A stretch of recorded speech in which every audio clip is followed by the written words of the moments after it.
guys, my name's Johan. I'm a mixed martial artist from Wales, and I was out here with a fight for UFL 2 in Memphis, and then I came down to see my aunt, and she lives in Alabama, and I've met Vince McConnell, and yeah, I'd just like to let Vince introduce yourself, so yeah, Vince, take it away. Yeah, well, I've been in strength and conditioning for over 40 years, working with athletes at various levels, in addition to general population. So from the standpoint of sports-wise, American football is probably the most common area that I work in, but including basketball, baseball. I have a background in martial arts, so I had a really quick connection with Johan, and as far as understanding what the demands of your sport are. And I've worked with some mixed martial artists in the past, kickboxers and so forth, but no one to the level that Johan is. And so it's been an absolute blessing to have you here, because it's caused me to step my game up, which at this stage of my career is not always easy to do, because you have so much information. You tend to want to just go, okay, I know most everything, which is never true. Yeah. But you've really helped me with bringing some old tools out of the toolbox, so to speak. Yeah, definitely. And I think, like, you know, when some people are going to get their older age, just set in their ways, and that's what I really like about you as well. You're not set in your ways, you kind of bring that beginner mindset to it, and always looking to improve, which is amazing. And Vince has taught me so much being here, and he's literally elevated my strength and conditioning game from, well, it was alright, but now it's really, I kind of understand a lot more. And one of the best things that he said to me, or one of the many things, clarity breeds confidence, and that's like an awesome saying, and I like understanding the strength and conditioning a lot more is really helped that. Anyway, so the first question I just like to ask is, what do you think is the biggest thing athletes are doing wrong when it comes to strength and conditioning? Probably the easiest way to start that answer would be say information overload. They're getting too much information. There's so much available on social media, and as well as the coaches that they're under have too much information, and so they're in perpetual recovery mode, meaning that they never fully recover the work that they're doing. Too much work, and it's always about getting the job done. So you have to do work, and you want to do it intensely, but you also have got to take the recovery component in. And if you're always adding more, trying to get too cute with your training, then you don't recover, and then you're more susceptible to injuries in sport.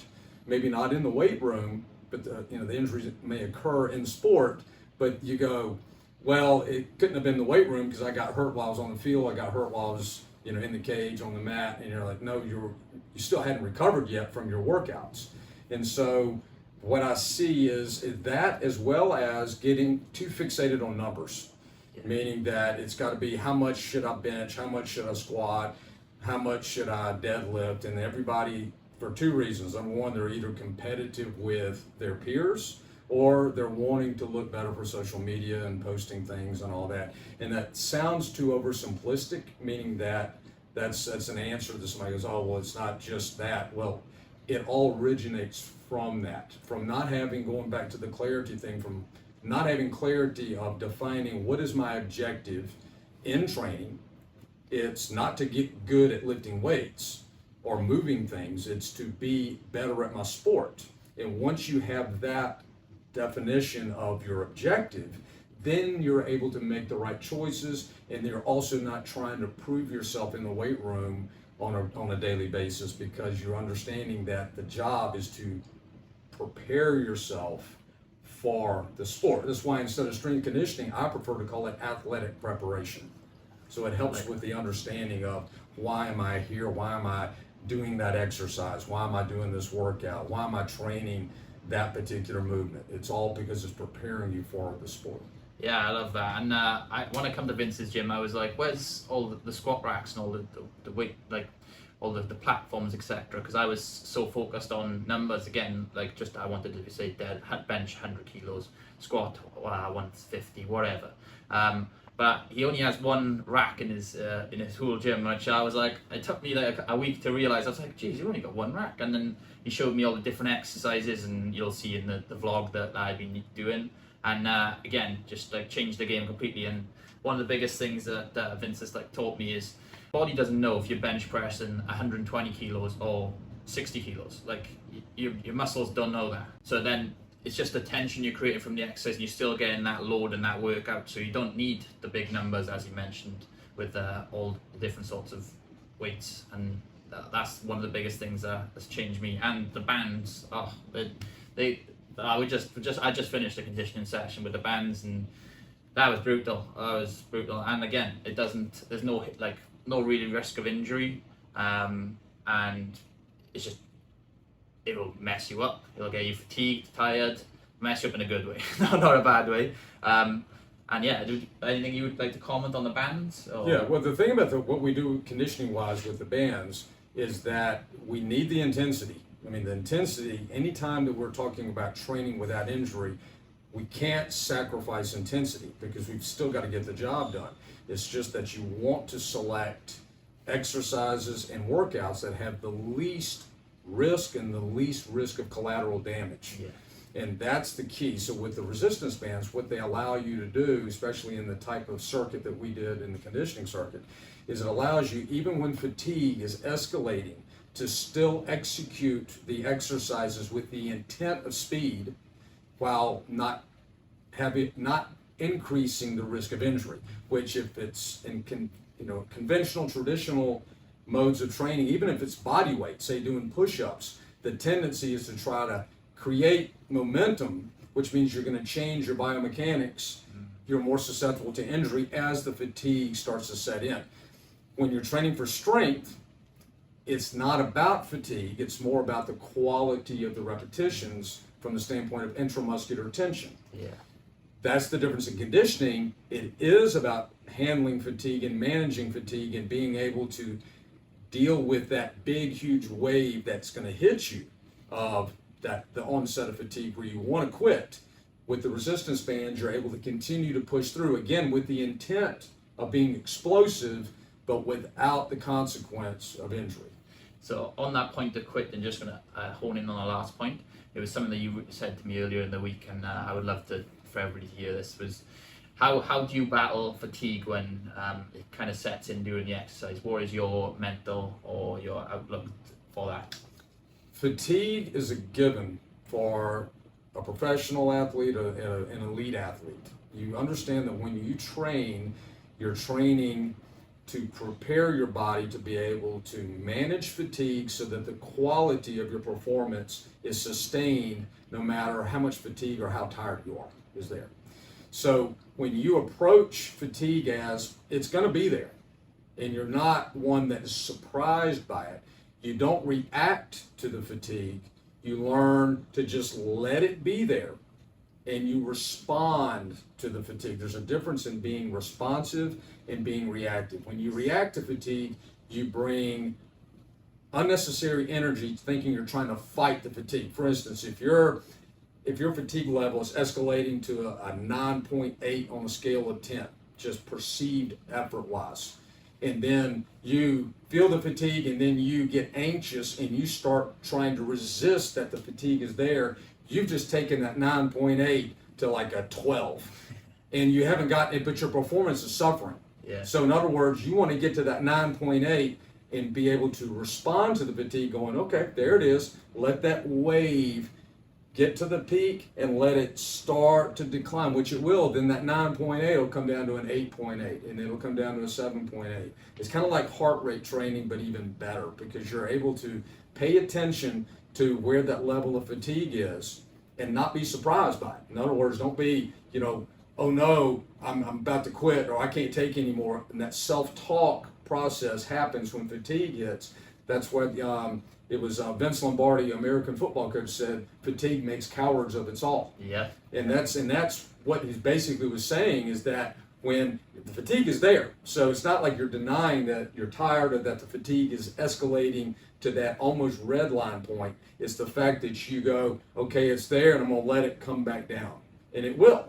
Your body will learn to adapt. So the guys that get in the best kind of condition, especially in your sport, in mixed martial arts, because it's just one-on-one, you don't have teammates that are going to kind of help pick you up a little bit from there. You can't take a play off. Yeah. And so what you're able to do is you learn how to just let the fatigue be there and start to settle. because when you can just flow through the fatigue, that's the best conditioning tool that you can use. It's not about doing more work, and that's another thing about what mistakes are athletes making now. They're thinking, okay, I'm in this kind of condition, I got to do more. Yeah. It's not about doing more, it's about doing the quality of work that we do. Yeah. Like, for instance, in your stay here, we didn't just keep adding more and more and more. I didn't say, okay, we're going to go, we did 10 minutes to start with, now we're going to go 12, we're going to go. The intensity went up, and you learn how to handle that onset of fatigue. Yeah. It's like in your sport, it's not like the duration of your rounds changes. Not like you go into a fight and you go, hey, we've got 10-minute rounds now. Now we've got 2-minute rounds. I mean, it's not changing. You know what you have to do within that time frame. It's already there. So what you're getting better at is understanding how I can embrace the fatigue when it's there. In other words, instead of fighting it, because when you fight fatigue, you're just giving that fatigue more of an opponent against you. Definitely. You're adding to your opponent when you resist fatigue. Yeah. So what we do is we flow through the fatigue. Yeah, I like that, and I think having an answer for when fatigue comes in, it sets in, because, like I say, fatigue makes cowards out of all of us. I've seen that, and that's like how, for example, Khabib, he used to just absolutely blast people with doubles and tear people down and just make them tired, make them tapped, and that was his kind of like saying, I want to make you tired, make you tapped. And again, when you got the options just popping up in your brain, and it's like quit, and then you got stay and quit, and the quit gets a bit too loud sometimes. So I think you need to have like an outlet ready for when they do come in. You're like, okay, I know this in. I got self-talk. So for example, it could be, all right, I'm only 40% done when I think I'm done. Another thing that Vince has taught me is like listening to your body a lot more. I truly believe that training every day is how you should train. I don't think that you should blast your body one day like to the point where you can't move and then wake up the next day and not do anything. I believe like you can blast your body, and there's obviously times to do it, but then the next day you gotta take your recovery serious. But Vince, I just wanted to talk about the philosophy of inside out to out training. Yeah, just give your thoughts on that. Well, the thing where the difference in an individual sport like you that you're in and a team sport, so that we have clarity about what I'm about to say. When you have the structure of, say, American football, where you've got maybe 100 athletes that you have to design a program for, it needs to be structured in a way where numbers are the driver of the workouts, meaning percentages of certain lifts and intensity factors that you do at certain times, not only during the course of the year, but on a daily basis. In other words, periodization. And with in an ideal situation, which you can be as an individual athlete, periodization does work. It's just that you want it to be not numbers driven, but being in tune to biofeedback on a given day, how your body is either recovered, resting, and so forth, because you may have gotten a great night's sleep, eaten perfectly, and you walk in to train, and your body is like, I feel like a 4 on a scale of 10, and I don't know why. It's just that's the cycle your body goes through, and instead of ignoring that and going, well, the number on the chart says I've got to do this. I've got to do this program today. I've got to do this percentage today. What happens, that's what leads you into being more susceptible to injury, because you're digging a deeper hole. Your body is already telling you that the hole is not filled. It hasn't been compensated for. So you're going in and digging another hole, a deeper part of that hole in recovery, because the numbers tell you you need to. Yeah. So training from the inside out is, again, what we just mentioned, or you mentioned about training every day, daily. Yeah. Most people will go, well, how do you train every day? You got to take days off. It's about the benefit of training every day is that your body will give you better signs of what you need to do on that given day, as opposed to when you train 2-3 times a week, even 5 days a week, and you take a couple of days off, then you're taking days off because it's on the schedule. And again, there's a time and place for that in a team structure. With an individual athlete or even somebody in general fitness, it's better to take the approach of, I'm going to do something every day. Yeah. And it doesn't have to be going to the gym. It could be something you have set up at home with resistance bands where you're doing some type of activity every day. Your body will let you know once you get started whether to ramp it up or to pull it back. Your instincts or your biofeedback is unreliable in regards to telling you if you should train or not. It is very reliable from the standpoint of what you need to do in that workout. Yeah. Because there's plenty of times you wake up in the morning and then you roll over and you go, I just don't feel like training today. Well, is that your body telling you that, or is it just that you just feel lazy at that moment and you feel like you just want to just lay there and, check your phone and get some breakfast and not do anything that day? Whereas if you know, I'm going to show up, I may just do mobility that day. I may just walk in and start mobility. Your body will let you know what you need to do going forward. And that's where the biofeedback, the training from the inside out comes from. Because if you rely just purely on whether you felt like training that day, that has potential to lie to more than it tells you the truth. Whereas if you use that same aspect within the workout, once you get started, I like that. Then you're able to make an accurate decision on what direction you need to go in that day. Yeah, definitely, because there's been if I was to listen to that first voice, as you're saying, when I'm in training camps, or even when I'm pure, like for example, some days I wake up and I don't even want to step foot in the gym. Walking up the stairs is a pain in the butt. So I'm like, okay, but then once I get into the work and I get flowing, it's good. But I definitely agree with, sometimes I need to listen to my body a bit more, because sometimes I get stuck in the mentality of like, oh, one more. But then, like you said, another great thing that Vince has taught me is leave one rep in reserve, because you always want to be ready for tomorrow. Like you want to walk up the gym feeling like, okay, I could have done a little bit more.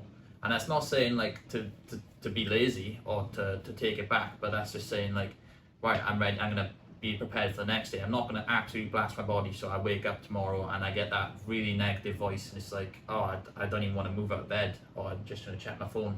The idea of just leaving something in the tank is huge. So yeah, if you want to say your part on that, that'd be great. Well, two things. The positive of leaving something in reserve, and again, that's not being lazy. Most people assume that you've got to go balls to the wall every workout in order to prove yourself or prove to yourself. And as we talked about, when I'm working with a competitive athlete, whether professional, collegiate, so forth, but someone that is at a higher level in their sport, I make it clear that if you need to prove yourself in training, you're already defeated.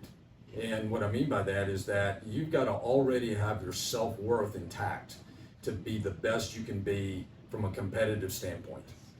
When you feel like you've always got to get PRs, personal records every time that you go into workout, or you've got to, whatever you did last time, you've got to at least do that this time. You've got to walk out feeling like you're about to throw up. You've got to constantly be pushing your body. Where, in other words, the only way you know you had a good workout is if you're purely exhausted. Again, it goes right back to that digging a hole. You're just digging a deeper hole. And you can do that for a while on adrenaline, if you really make yourself, if you're externally driven by other people, you can do that for a little while, but externally driven people don't last long. You've got to be internally driven, meaning from the standpoint of quality of work is your number one objective when you come in to work out. It's always about quality. When you add anxiety to your training, meaning that you're always trying to outdo yourself, then you're in perpetual fatigue. Your nervous system, your central nervous system gets overloaded. You never really recover. Even if you feel like you're making progress, you're not making the kind of progress that you could make. It's like teaching a kid to eat. I use the analogy. When you're young, you have your kids sit down and eat, and you say, clean your plate. You got to finish everything before you get dessert. Before you can leave the table, you got to clean your plate. Now, as an adult, it doesn't make a whole lot of sense, because we know when we've had enough to eat, and we know, okay, I know my body's nourished now. I know the macronutrients, protein, carbs, and fats I need to get in my body. So, but a kid doesn't understand that. So you tell them everything that's on your plate, you don't leave the table until you finish it. Well, that's like telling somebody, okay, push your, don't leave anything in reserve. So I do believe there's a point where a beginning athlete that's starting in the process, they do need to know how to push themselves to that red line. Yeah. So that way they know what is one rep in reserve in a set. You know, how do I know what it is if I've never taken myself to that point? How do I know what leaving something in the tank is when I leave a workout if I've never really gotten fatigued in a workout where I felt like I couldn't do anymore? So there is an early phase that you want to push your body to that point where you go, I couldn't have done another rep. I'm ready for my workout to have been over with 5 minutes ago. I'm so tired. There's a point of that. However, you mature past that. You've got to mature past that to tap into your God-given potential. And that's, you mature. Yeah. Just like with the eating, you don't always have to clean your plate. I mean, you may be into your meal and go, okay, I've gotten enough protein. Somebody brings another, piece of chicken on you go, I don't need to eat that. I mean, I'm good. I don't need to clean my plate. And so it's the same. I know it's kind of a silly, oversimplified analogy, but it's one that most people understand, is that you have to clean your plate first to know what it's like to know when you had enough. So it's the same thing with training with that. And also with the one rep in reserve within a set, it requires you to be attentive to one rep, not, a set of 10, you're doing one rep 10 times. Yeah. So when you get to that set of 10, you go, okay, where am I on a scale of 1 to 10? It's never going to be perfect, and it's not supposed to be. And the thing is, even if you were hooked up to every imaginable electrode, it still wouldn't be perfect then too, but because even that kind of equipment denies the human element of what's involved. So there's a balance there. You don't want to have to be, perfect in your training, and that's where you have to trust the biofeedback and those instincts to let you know when enough is enough with that. You're not trying to prove yourself by doing 2 more reps. You go, okay, I'm already intact with that. I'm training my body to prepare for my sport. Yeah. And again, just to add on to that, I like the idea of like periodization and making sure you plan your week out. For example, for me, when I'm back home, I know, like, say, I got my sessions where I can, I'm maybe like 60, 70%, and then I got my sessions where I'm like, right, this one I'm going to test myself, I'm going to go, and I want to face that demon inside my head, and then I want to be going balls to the wall. But then again, the next day I'm looking at it and I'm like, right, the morning, all right, I need to go a bit lighter. I'll tell my coach, tell Dino, I'll be like, Dino, just a bit of striking, a bit of pads, just nice and light. But again, doing the session. Like, I may feel like I don't want to do it, but getting in there, getting the body moving, the blood flowing, and just getting the laugh. And the thing is, and there are times when you have the maturity to approach training from the inside out, meaning then there are those times that you'll get that signal to ramp it up and to really push the envelope on that given day. You want to be more aggressive on that day, and that's part of that built-in periodization that we have within our bodies.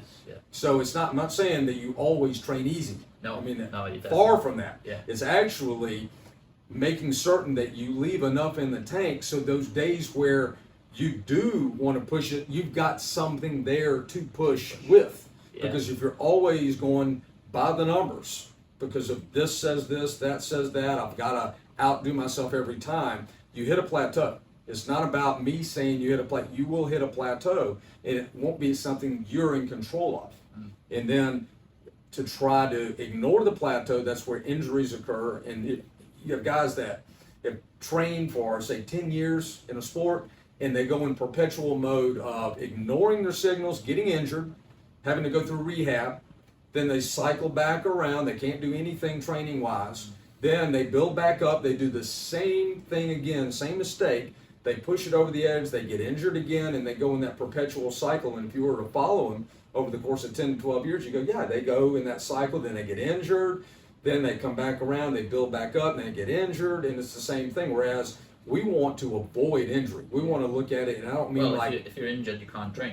So that's the biggest thing. The best performance enhancement is being able to train, being able to perform. I mean, that's the best performance enhancer you can have. Exactly. Is any young athletes or any athletes really looking at this? So what would be your key advice for young athletes? Understand principles of strength training first, and what I'm in the conditioning. And what that means, instead of getting fixated on certain exercises, understand the muscles that are involved primarily in your sport. And you could say almost any athlete uses all of their muscles, but there are muscles that are more predominant, that you're more dominant in certain sports. Yeah. And then with that, you prioritize exercises that train those movement patterns without pain, meaning that you don't want something that if you're doing an exercise and you feel pain, say doing a barbell squat. And again, nothing wrong with traditional barbell exercises. Not saying they don't work. It's just that they're not always the best choice, because we want the straightest line. And if you learn this early as an athlete and you understand the basic movement patterns, which as we went over would be an upper body horizontal push, an upper body horizontal pull, Yeah. then you go to either a vertical or an angular push and an angular pull, like a pull lat pull down, Yeah. or a overhead press, angular press. And then you put lower body wise, you have a hip hinge dominant move, any type of a deadlift type variation, RDL. Yeah. And then a quad dominant, meaning a squat that's taking into account the active lever of your quadriceps is your tibia, not your femur. So we want an exercise that prioritizes quad activation, and that's not how most people squat. Most people squat with more hip dominance, meaning it's another glute exercise, and they do in the same workout maybe an RDL and a back squat, and they're both hitting the posterior chain, the glutes, and then they wonder how come that their quads are so weak when they've never trained their quads before. So like the squat variation we had you doing today is basically like a sissy squat with added I'll load. put a video in of that somewhere. And then that takes into account. So when you're young, understand those basic movement patterns. Again, upper body push, pull, in two different planes of motion. And same thing with the lower body, hip dominant and quad dominant, and then core stabilization that we do as well. That would kind of tie it all in together. And then also the point that not only with younger athletes but with those that have trained a while too, is that they think, well, the strongest people are weightlifters, or excuse me, the most explosive people in the gym are weightlifters, meaning Olympic weightlifters. And then the strongest are powerlifters. And so I'm going to do powerlifting and I'm going to do Olympic lifting so that I can get stronger and more explosive. Well, that would be the same analogy if I said, I want to get taller, I'm going to go play basketball. Because everybody that plays basketball, at least professionally, they're tall. Yeah. Or I want to be in the best condition I can be in, I'm going to start running marathons. And the thing is, as we know, you've known plenty of people I have over the years that have run marathons, and they carry a lot of body fat. Yeah. In other words, it's not that's not going to get you lean. Whereas you look at a sprinter, and sprinters tend to be more muscular and leaner. Yeah. So it's like defining what is my objective here. Is it just to get, when I do my conditioning, is it just to get tired? Go out and run 8 miles, 10 miles, whatever, like a lot of road work that's inefficient? Or am I better off doing intervals that are going to more match the type of demands that my body is going to experience in sport? And it goes back to the strength training too, is that you may very well want to do a bench press, and that's fine if you're going to do a powerlifting move. But remember, that's a sport. That's a sport that they are good at predominantly because they're genetically, the best powerlifters are genetically predisposed towards powerlifting. The best Olympic lifters, yes, they are very explosive. They've got great vertical jumping capability, fast twitch, but the majority of those elite Olympic lifters were predisposed, they were determined at birth to have that type of predisposition to be excellent in that sport. Yeah. So it's no different, again, goes back to the basketball. The guy that's 7'2", he didn't get to be 7'2" because he played a lot of basketball. He chose basketball because he was good at it and had the genetic predisposition to be good at basketball. Yeah. And so those are the things, just like a marathon runner, when you go, the ones that win the Boston Marathon, New York Marathon, all the marathons around the world, and they look and they're really small, and you go, they don't carry a whole lot of muscle. That's not by accident. It's not like they just started running and got that way. they are predispositioned to be great at that sport. Instead of, oh, I need to lose 20 pounds, I'm going to go out and run. Yeah. You know, because your body does not respond well to that, no different than it does if you go, I want to get strong, so I'm going to start doing a whole lot of barbell bench press. Again, you can implement that exercise in if it's something that's agreeing with you, but it's not the straightest line between point A and point B from an athletic perspective, other than powerlifting. And then Olympic lifts, say if you're doing a snatch or clean and press or jerk, it's the same principle. It's that, why am I doing this exercise? Well, I want to get more explosive. Okay, what are the options available for you to get more explosive? Why do you want to take the time and try to learn that lift that takes even the best, the champion Olympic lifters, takes them 20 years and they still haven't mastered the technique, the technical proficiency that is required to be excellent in that sport. So why do I want to risk one bad catch in a power clean if I don't need to? Yeah, it's not the sport you're doing. So yeah, totally agree with you. Exactly. That's brilliant. Anything else you want to add, or? I believe that's it. Again, you mentioned the young athlete would be, get good at those movement patterns, and also in a way, if you have a coach, it'd be great to have a coach that could teach you those movement patterns and not be fixated on, okay, you got to do the power clean, barbell deadlift, barbell bench press, and that's the only thing I'm going to teach you. Somebody that understands the basic movement patterns and uses the various tools that are available, like with the kettlebell, understanding an RDL where the kettlebell works exceptionally well, or even a trap bar for deadlifts, and the multi-grip bar that we use for bench press, dumbbells with bench press, push-up variations for the horizontal push, the landmine that we use for the overhead press, so you're not getting the impingement going straight up overhead, and then all the row variations. And also, it's better from a ratio standpoint, especially early on, to learn that you want to do twice the work for the back side of your body that you do in the front side. Now, most people, when they hear that, they go, well, I want to work the muscles I can see, and that's all good, but the muscles you can see are going to be determined as far as their development and their health by the muscles you can't see, meaning that the muscles in your mid-back, your mid-traps, your glutes, all the muscles in the back of your body that you'd have to, have somebody take a picture of. Those are the muscles that are going to determine the performance of the muscles in the front. So prioritize pulling variations over pushing variations. Prioritize the hip dominant hinging. Yes, you do want to work the quadriceps, and we did the sled pulls in the back pedals, which work exceptionally well for the quadriceps, especially for anybody that's got any knee issues. To start with, is walking a sled backwards, pushing a sled backwards is phenomenal for your knee health and development of the quadriceps, because you're not getting the compression, you're getting a concentric contraction, but without the eccentric that a lot of people with knee injuries or knee impairment, they can't handle the eccentric forces of, say, a sissy squat that we did today. But they can at least start there where they can eventually get the range of motion in their knees so that they have a lifetime of knee health and hip health and spine health. Yeah, and all the exercises mentioned are all on Vince's channel, and he's got a great channel, loads of content on there, like to do with bands. You got there's tons.